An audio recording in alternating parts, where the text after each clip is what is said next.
नमस्ते विद्यार्थियों। हम पढ़ रहे थे केंद्रीय बैंक के बारे में। लास्ट वीडियो में हमने केंद्रीय बैंक के कार्यों का अध्ययन किया। आज हम देखते हैं केंद्रीय बैंक द्वारा साख नियंत्रण के कार्य और इसकी रीतियाँ किस प्रकार नियंत्रण का कार्य करता है। सबसे पहले हम देखते हैं साख नियंत्रण होता क्या है। इसका अभिप्राय उस नीति से है जिसके द्वारा केंद्रीय बैंक देश के व्यापार, वाणिज्य तथा जनसाधारण की साख आवश्यकताओं के अनुसार साख की मात्रा में घटत बढ़त करता है। यदि देश में साख की मात्रा राष्ट्र की आर्थिक क्षमता से ज़्यादा है तो मुद्रा प्रसार का भय रहता है, और अगर साख की मात्रा कम है तो मुद्रा संकुचन के दुष्प्रभावों का सामना करने की नौबत आ जाती है। अतः साख की पूर्ति में मांग के अनुसार समायोजन साख नियंत्रण कहलाता है। साख नियंत्रण के उद्देश्य को दो भागों में विभाजित किया जा सकता है। पहला, साख नियंत्रण के उद्देश्य जो आर्थिक जीवन की अस्थिरता को दूर करने के लिए अपनाए जाते हैं। आर्थिक जीवन की अस्थिरता कौन सी है? जैसे कि मुद्रा प्रसार व मुद्रा संकुचन, विदेशी विनिमय दरों में परिवर्तन को रोकना या सुधार करना, बेकारी या बेरोजगारी में वृद्धि को रोकना, उत्पादन में गिरावट पर नियंत्रण। और दूसरे भाग में उन उद्देश्यों का समावेश किया जाता है जो धनात्मक है और जनहित में अधिक लाभकारी हैं। इनमें कौन से हैं? विदेशी विनिमय दरों में स्थायित्व लाना, विदेशी पूंजी के देश के बाहरी गमन पर रोक लगाना। तीसरा, कीमत स्तर में स्थायित्व लाना, रोजगार में वृद्धि करना, व्यापार चक्रों से छुटकारा पाना, आर्थिक नियोजन की सफलता व तीव्र विकास की दर। साख नियंत्रण की अगर हम रीतियों की बात करें तो साख नियंत्रण को इसकी रीतियों को हम दो श्रेणियों में बांट सकते हैं: परिमाणात्मक विधि और गुणात्मक विधि। परिमाणात्मक विधि में उन विधियों का समावेश होता है जो बैंकों के नकद कोषों पर प्रत्यक्ष प्रभाव डालती हैं तथा उनकी लागत को नियंत्रित कर देश में साख की मात्रा प्रभावित करती है। गुणात्मक विधियाँ, इसमें वह विधियाँ शामिल होती हैं जो साख के प्रयोग तथा व्यवहार को नियंत्रित करती है, जिससे साख का प्रयोग उन्हीं कार्यों के लिए हो जिन्हें केंद्रीय बैंक वांछनीय समझता है। तो आप ये समझिए, परिमाणात्मक का मतलब होता है क्वांटिटी से। ठीक है, तो क्वांटिटी का यहाँ पर क्या मतलब निकला कि बैंकों के नकद कोषों पर प्रभाव डाला जाता है। यहाँ पर मेनली इनका फोकस क्या होता है कि बैंक के पास में जो कोष है, कोष कहाँ से आए?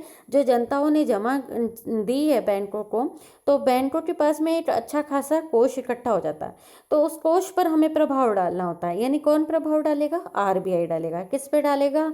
व्यापारिक बैंकों के कोषों के ऊपर प्रभाव डालता है और उस प्रकार से देश में साख की मात्रा को नियंत्रित करता है। गुणात्मक विधि में क्या किया जाता है? इसमें क्या किया जाता है? साख का प्रयोग उन्हीं कार्यों के लिए किया जाता है जो जरूरी है। कि इसमें ये डिसाइड कर दिया जाता है कि कहाँ पर ज़्यादा से ज़्यादा साख का उपयोग किया जाएगा, किन क्षेत्रों में, और किन क्षेत्रों में साख का कम उपयोग किया जाएगा। ठीक है, जैसे भारत जैसे देश में कृषि के ऊपर सबसे ज़्यादा साख का उपयोग किया जाएगा, वह प्राथमिकता प्राप्त क्षेत्र है, तो वहाँ पर पैसा ज़्यादा से ज़्यादा बैंकों के द्वारा दिया जाना जरूरी समझा जाता है। इसी प्रकार से जो क्षेत्र जरूरी नहीं है उनमें साख की मात्रा को नियंत्रित कर दिया जाता है। ठीक है, तो यहाँ पर केवल साख का परिमाणात्मक नियंत्रण ही जरूरी नहीं होता है, गुणात्मक नियंत्रण भी आवश्यक होता है। साख की परिमाणात्मक नियंत्रण में हम रीतियाँ देख लेते हैं, कौन कौन सी हैं।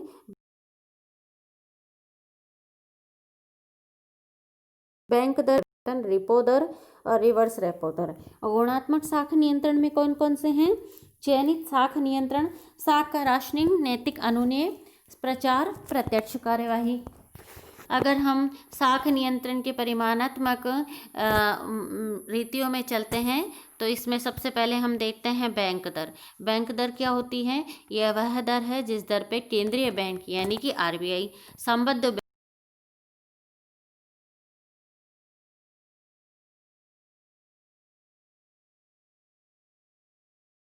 बैंकों के होती दर भी कहते हैं। ठीक है, तो बैंक दर वह ब्याज दर है जिस पर केंद्रीय बैंक व्यापारिक बैंकों को क्या देता है? ऋण सुविधा देता है। ठीक है, केंद्रीय बैंक यानी आरबीआई व्यापारिक बैंकों को ऋण की सुविधा देता है। यहाँ पर एक चीज़ और ध्यान रखिए कि बाजार दर और बैंक दर में अंतर होता है। बाजार दर किससे संबंधित है? मुद्रा बाजार में ऋणदाता संस्थाओं की सट्टा दर होती है, जबकि बैंक दर क्या है? केंद्रीय बैंकों की पूर्ण कटौती दर है, ये रीडिस्काउंट दर है। अतः सामान्यतः ये ब्याज दर से अधिक होती है। इसी कारण बैंक दर को दंड स्वरूप दर भी कहा जाता है। पर बैंक दर बढ़ने से ब्याज बाजार दर में भी धीरे धीरे वृद्धि होकर बैंक दर के बराबर होने की प्रवृत्ति होती है। बैंक दर की अगर हम बात करें तो बैंक दर साख नियंत्रण किस प्रकार से करती है? जब बैंक दर बढ़ जाती है तो बाजार ब्याज दर भी बढ़ जाने से ऋणों की मात्रा घट जाती है। भाई इंटरेस्ट रेट बढ़ जाएगी तो कोई भी ऋण लेना नहीं चाहेगा बैंकों से, और इस प्रकार से साख संकुचन होगा। इसी प्रकार से जब बैंक दर घट रही होती हैं तो ब्याज दर जो बाजार की होती है वो भी गिर जाती है।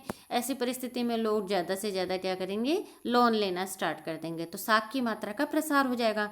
अब आप एक और चीज़ देखिए, बैंक दर कम होने पर उसे सस्ती मुद्रा नीति कहते हैं, यानी चीप मनी पॉलिसी। तो ये अगर ये क्वेश्चन आता है कि चीप मनी पॉलिसी क्या होती है, तो आप बताएंगे इसे कि बैंक दर कम होने पर जो जो प्रभाव पड़ता है वह सस्ती मुद्रा नीति कहलाती है, तथा बैंक दर अधिक होने पर महंगी मुद्रा नीति कहलाती है। सस्ती साख नीति से क्या होता है? साख का प्रसार होता है। से क्या होता है? साख का संकुचन होता है। ये बहुत मोस्ट इम्पोर्टेंट क्वेश्चन है आपके बैंक्स वगैरह और एसएससी कोई से भी एग्जाम के अंदर ये आपसे प्रश्न पूछे जाते हैं। बैंक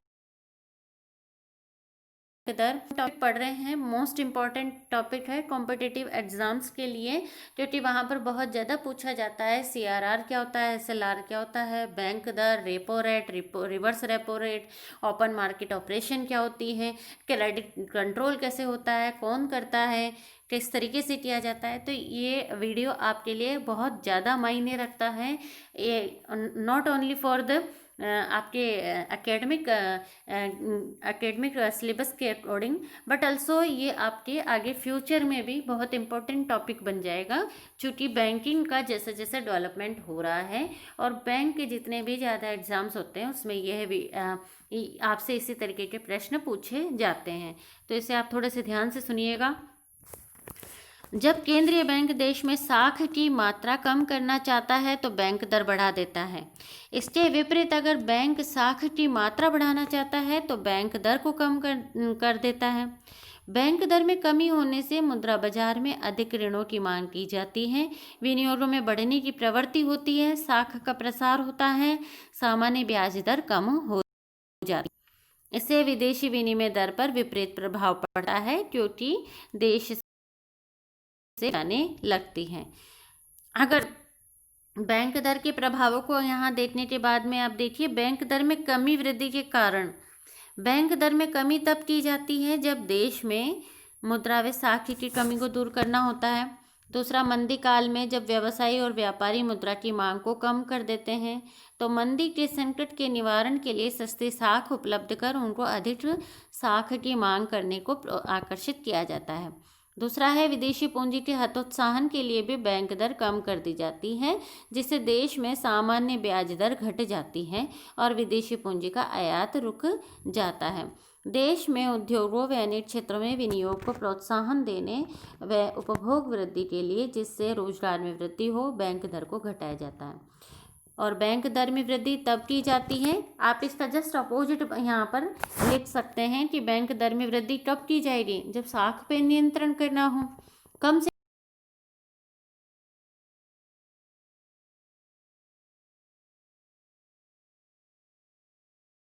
कम ऋण देती हैं कि आपका जो मुद्रा बाजार है उसका संगठन ऐसा हो कि बैंक दर में परिवर्तन आने पर ब्याज दरों में परिवर्तन आए। भाई बैंक आरबीआई बैंक दरों में परिवर्तन करता है और इसका प्रभाव जब ब्याज दर पे पड़ता है तो मान के चलिए कि बैंक दर आपकी सक्सेसफुली रोल अदा कर रही है। लेकिन अगर इससे ब्याज दरों में कोई परिवर्तन नहीं आ रहा है, बाजार दरों में कोई परिवर्तन नहीं आ रहा है, तो इसका साफ सा मतलब ये होता है कि आपका जो बैंक रेट है, या आप कह सकते हैं कि जो आपका आरबीआई है, पूरी तरीके से प्रॉपरली मॉनेटरी पॉलिसी को कंट्रोल नहीं कर पा रहा है। बैंक दर में महत्व में कमी आने के कारण क्या है? इसका सीधा सा रीजन है कि बैंकों की नहीं है, बैंकिंग सिस्टम पूरी तरीके से फैला हुआ नहीं है, उसका विस्तार नहीं है। अगर ऐसा होता तो बैंक दर बहुत सक्सेसफुली अपना रोल अदा कर पाता है। अगर बैंक दर में परिवर्तन होने से भी बाजार में ऋण की मात्रा में कमी और वृद्धि नहीं होती है, तो इसका मतलब ये हुआ कि बैंक दर अपना रोल अदा नहीं कर पा रहा है, और इसके बहुत सारे कारण हो जाते हैं। जब बैंकिंग सिस्टम आपके ग्रामीण क्षेत्रों तक नहीं पहुंच पाता है, तो इसका मतलब क्या हुआ कि बैंक फेल हो गया है अपनी बैंक रेट पॉलिसी को लागू करने में। नेक्स्ट है खुले बाजार की क्रिया। खुले बाजार की क्रिया क्या होती है? इस रीति के अंतर्गत जब देश में साख की मात्रा अधिक होती है तो केंद्रीय बैंक खुले बाजार में स्वर्ण तथा प्रतिभूतियों का विक्रय करता है।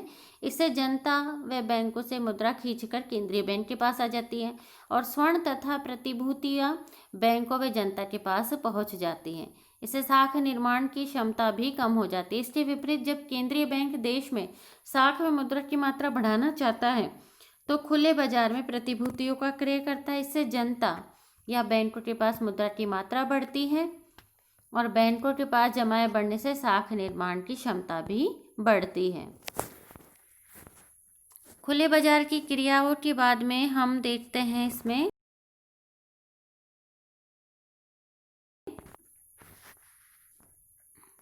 खुले बाजार की क्रियाओं के बाद में हम देखते हैं इसके अंदर आपके CRR के बारे में। ठीक है, CRR क्या होता है आपका?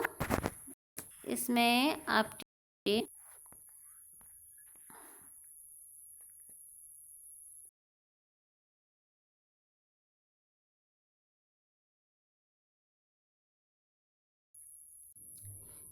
खुले बाजार की क्रियाओं के बाद में हम देखते हैं नकद आरक्षित अनुपात CRR। ये क्या होता है? इसके अंतर्गत बैंकों को अपनी जमाओं का, यानी उनके पास में जो टाइम डिपॉजिट्स और मांग डिमांड डिपॉजिट्स होते हैं, उसकी कुल जमाओं का कुछ प्रतिशत उनको क्या करना पड़ता है? केंद्रीय बैंक के पास रखना पड़ता है, तरल रूप में रखना पड़ता है। ठीक है, ये परसेंटेज आपके भी ये RBI के द्वारा डिसाइड होती है कि ये परसेंटेज कितनी रखी जानी होती है। इसके अंतर्गत CRR के अंतर्गत अगर मान लीजिए इसकी मात्रा बढ़ाई जाती है CRR की, तो इसका मतलब क्या हुआ कि व्यापारिक बैंक अपनी कुल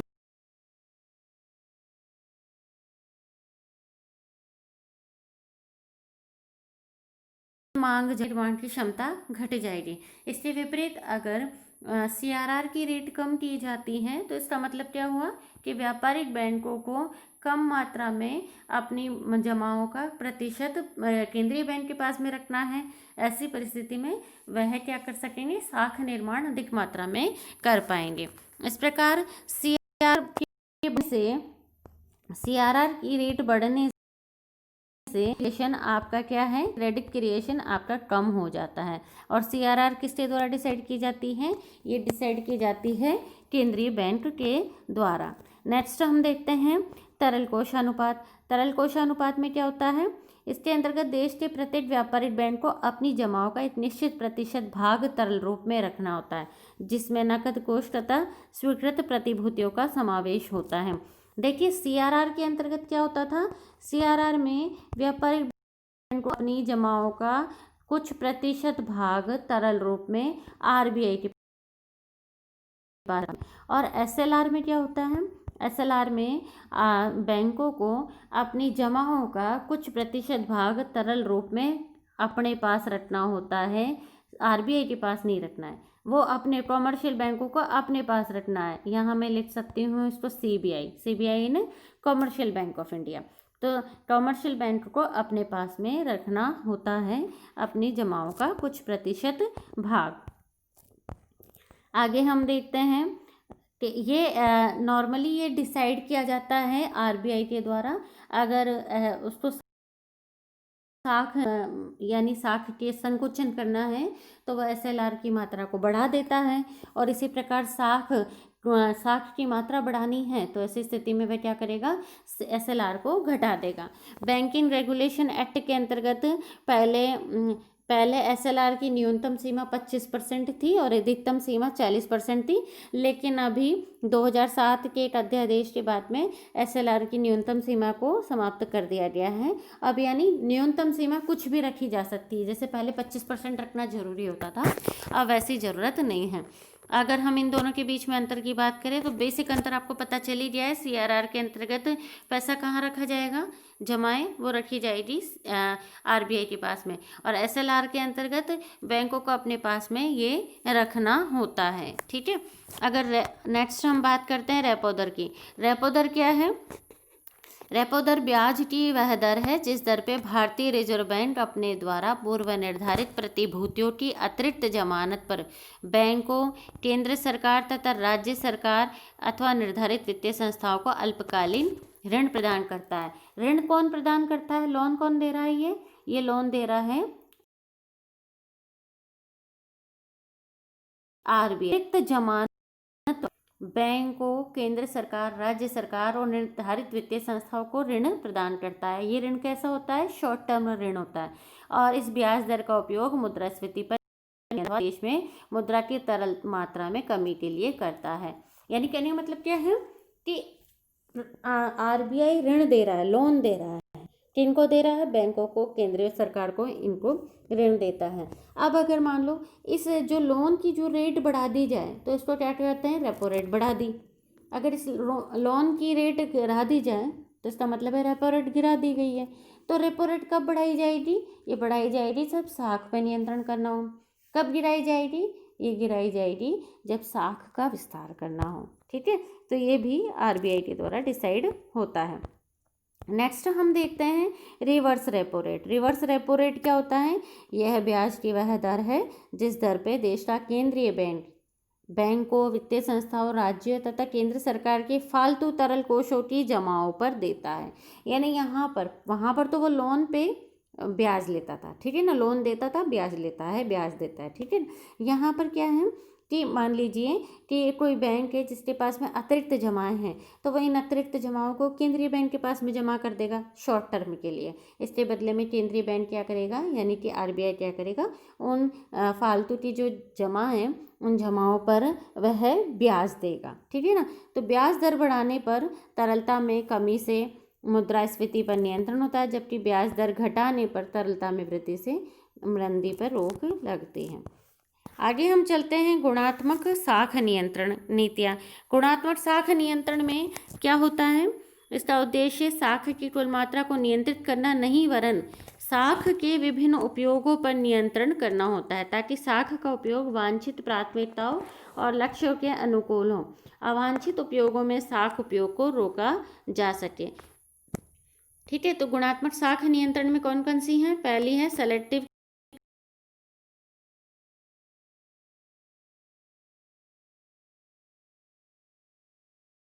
क्रेडिट प्रभावित किया जाता है।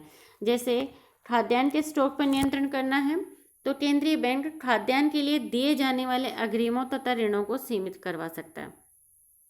इसी प्रकार योजनाओं में प्राथमिकता प्राप्त क्षेत्रों को पर्याप्त ऋण व अग्रिम उपलब्ध कराए जा सकते हैं। जैसे भारत में राष्ट्रीयकरण के बाद में कृषि में ज़्यादा से ज़्यादा ऋण देने के लिए क्या किया गया? कृषि को प्राथमिकता प्राप्त क्षेत्र में रख दिया गया, और बैंकों के लिए ये अनिवार्य कर दिया गया है कि वे प्राथमिकता प्राप्त क्षेत्रों को ज़्यादा से ज़्यादा ऋण दें।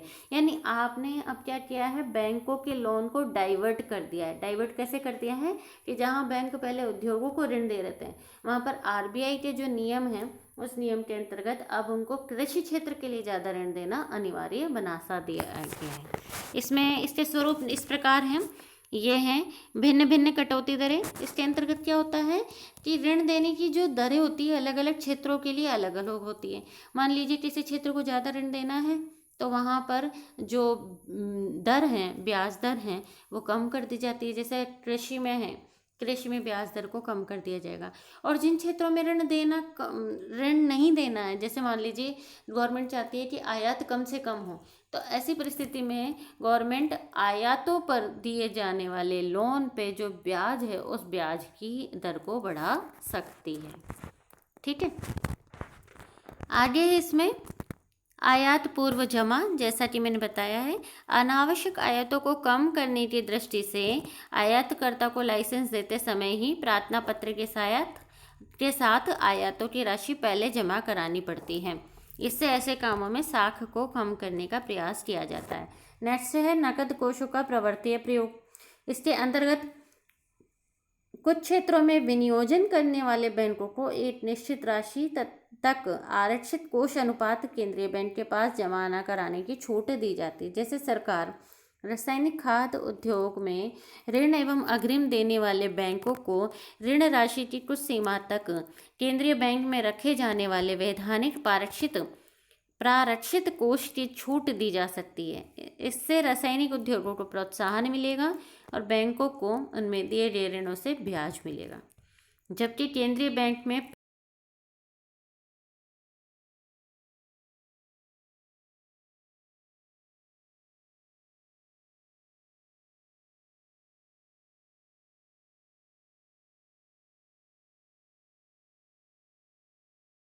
है अंतर निर्धारण। इस पद्धति के अंतर्गत व्यापारिक बैंक माल की जमानत पर दिए जाने वाले ऋणों में धरोहर राशि का प्रतिशत बढ़ाकर ऋण दे तो व्यापारी वर्ग माल का संग्रह अधिक करने में समर्थ नहीं होंगे। जैसे कि चावल के स्टॉक पर अधिक ऋणों को हतोत्साहित करना चाहती है अगर गवर्नमेंट, तो केंद्रीय बैंक चावल के स्टॉक पर उनके मूल्य का 50% मार्जिन रखने का आदेश दे तो 10,000 रुपये का चावल जमा कराने पर 5,000 रुपये का ही ऋण मिलेगा। अगर मार्जिन को बढ़ाकर 70% कर दिया जाए तो 10,000 रुपये के माल पर केवल 3,000 रुपये ही ऋण मिलेगा। यानी यहाँ पर अंतर मार्जिन की राशि निर्धारित कर सकती है, कितना मार्जिन दे सकती है गवर्नमेंट सेंट्रल बैंक। नेक्स्ट है ऋणों की जांच एवं नियंत्रण। इस रीति में किसी क्षेत्र विशेष में बैंकों द्वारा ऋण देने या साख उपलब्ध करने पर अप्रत्यक्ष बाधा उपस्थित कर दी जाती है। जैसे किसी क्षेत्र विशेष में ऋण देने के पूर्व केंद्रीय बैंक से स्वीकृति अनिवार्य हो अथवा एक निश्चित सीमा से अधिक ऋण देने पर स्वीकृति आवश्यक हो। नेक्स्ट है उपभोक्ता किस्त साख नियमन। इस पद्धति में उपभोक्ता सामान व इंजीनियरिंग उद्योगों में शिथिलता को रोकने के लिए अथवा उपभोक्ताओं के जीवन स्तर में वृद्धि करने हेतु उपभोक्ता वस्तुओं आदि खरीदने में बैंक ऋणों को प्रेरित किया जाता है। साख सीमा निर्धारण। इसके अंतर्गत साख की एक सीमा निर्धारित कर दी जाती है, उससे अधिक साख किसी क्षेत्र में किसी बैंक विशेष द्वारा नहीं दी जा सकती है। नेक्स्ट है दंडित ब्याज दर। जब किसी क्षेत्र को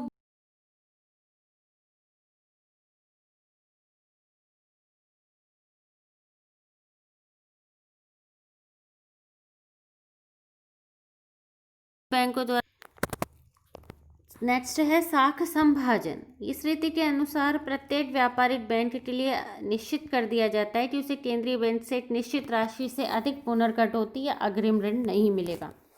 ठीक है, यानी ऋण की मात्रा डिसाइड कर दी जाती है कि इससे ज़्यादा ऋण आरबीआई के द्वारा नहीं दिया जाएगा। नेक्स्ट है नैतिक अनुनय। केंद्रीय बैंक सभी बैंकों का लीडर है एक तरीके से, तो यह है नैतिक अनुनय। यानी नैतिक अनुनय मीन्स क्या हो गया कि आप दबाव डाल सकते हो बैंकों के ऊपर, यानी कौन? आरबीआई दबाव डालकर उनको मनाकर उनको मॉरली कहकर इस तरीके से साख नियंत्रण का कार्य कर सकता है। नेक्स्ट है प्रचार। विज्ञापन का युग है आज का समय, और इस युग में बैंक क्या कर सकता है? केंद्रीय बैंक पत्रकार सम्मेलनों, बैंकों की विचार गोष्ठियों, अन्य समारोह में केंद्रीय बैंक की साख संबंधी नीति से बैंकों को अवगत करा सकता है और उन्हें साख नियंत्रण में आरबीआई का सपोर्ट करने के लिए या केंद्रीय बैंक का सपोर्ट करने के लिए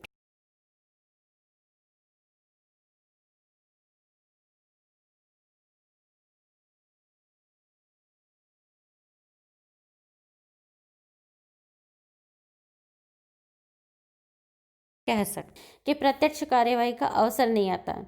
परंतु अगर ऐसा होता है तो केंद्रीय बैंक के पास साख नियंत्रण का अंतिम शस्त्र व्यापारिक बैंकों को प्रत्यक्ष आदेश देना रह जाता है।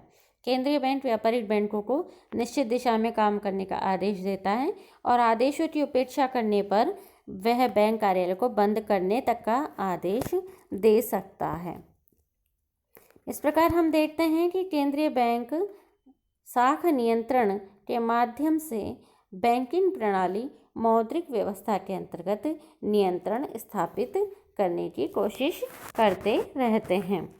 केंद्रीय बैंक को शाख नियंत्रण में कठिनाई या सफलता प्राप्त के तत्व ये हैं।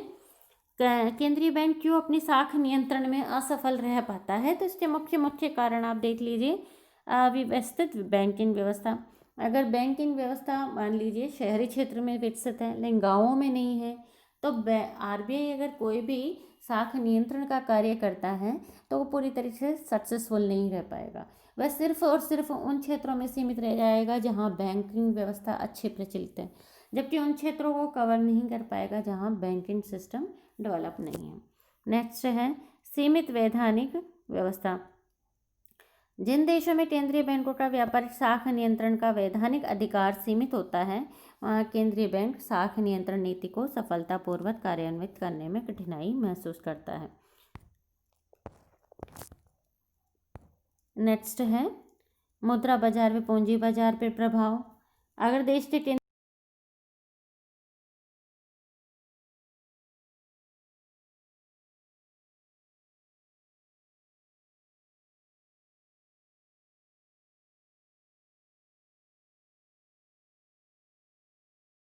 केंद्रीय बैंक की अनुपयुक्तता, अगर शाख नियंत्रण की नीति उपयुक्त नहीं है या इनमें सामंजस्य नहीं है तो यह नियंत्रण सफल नहीं हो पाएगा। नेक्स्ट है साधनों की अपर्याप्तता। केंद्रीय बैंक को शाख नियंत्रण में सफलता तभी मिल सकती है जब केंद्रीय बैंक के पास व्यापार अधिकारों के साथ साथ पर्याप्त वित्तीय स्रोत भी हों। नेक्स्ट परंपराओं का अभाव। देश में सुदृढ़ और स्वस्थ परंपराओं का बोलबाला जितना अधिक होगा, शाख नियंत्रण उतना ही सफलतापूर्वक हो सकेगा। ठीक है। केंद्रीय बैंक के रूप में भारतीय रिजर्व बैंक, तो यहाँ आप रिजर्व बैंक के बारे में अध्ययन कर सकते हैं, इसे आप देख लीजिएगा। इसकी स्थापना कौन से आयोग के अंतर्गत हुई है, कब इसका राष्ट्रीयकरण किया गया है, ये क्वेश्चन आया हुआ है कि इसका राष्ट्रीयकरण कब किया गया। ठीक है। विकासशील देशों में केंद्रीय बैंक का योगदान तो आप देख सकते हैं।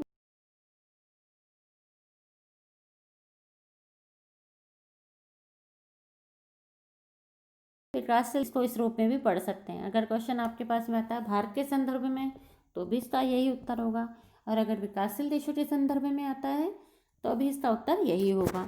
तो इसमें क्या क्या है, मौद्रिक प्रबंध करने के लिए केंद्रीय बैंक की आवश्यकता होती है। पूंजी निर्माण व पूंजी बाजार का विकास करने के लिए इसकी जरूरत है। बैंकिंग व वित्तीय संस्थाओं के विकास के लिए केंद्रीय बैंक आवश्यक होते हैं। बैंक शाख के उत्पादक कार्यों में प्रयोग को बढ़ावा देने के लिए इसकी जरूरत है। विदेशी विनिमय कोषों का उचित प्रबंध केंद्रीय बैंक के द्वारा ही संभव हो पाता है। संतुलित आर्थिक विकास में इसकी भूमिका है। विकास बैलेंस्ड कैसे हो,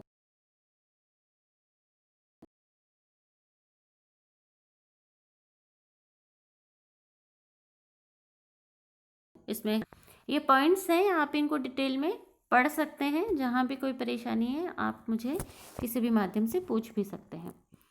आर्थिक व तकनीकी सहयोग एवं सलाह, आर्थिक स्थिरता, निरीक्षण एवं देखभाल कार्य। इस प्रकार हम देखते हैं कि विकासशील देशों में केंद्रीय बैंक की महत्वपूर्ण भूमिका है। ये मौद्रिक व्यवस्था ही नहीं करता है अपितु विकास कार्यों के लिए और सुदृढ़ बैंकिंग व्यवस्था में योगदान देता है। विदेशी विनिमय का समुचित उपयोग करने के साथ साथ सरकार के बैंकर, सलाहकार व एजेंट की भूमिका निभाता है। मूल्यों में स्थायित्व के लिए मुद्रा एवं शाख पर नियंत्रण रखता है। पूंजी बाजार के विकास के साथ साथ असंगठित मुद्रा बाजार को नियंत्रित करता है। डॉक्टर बसु के अनुसार विकासशील देशों के लिए केंद्रीय बैंक सर्वाधिक उपयुक्त संस्था है। तो आज का आपका ये है लेसन कंप्लीट होता है। धन्यवाद।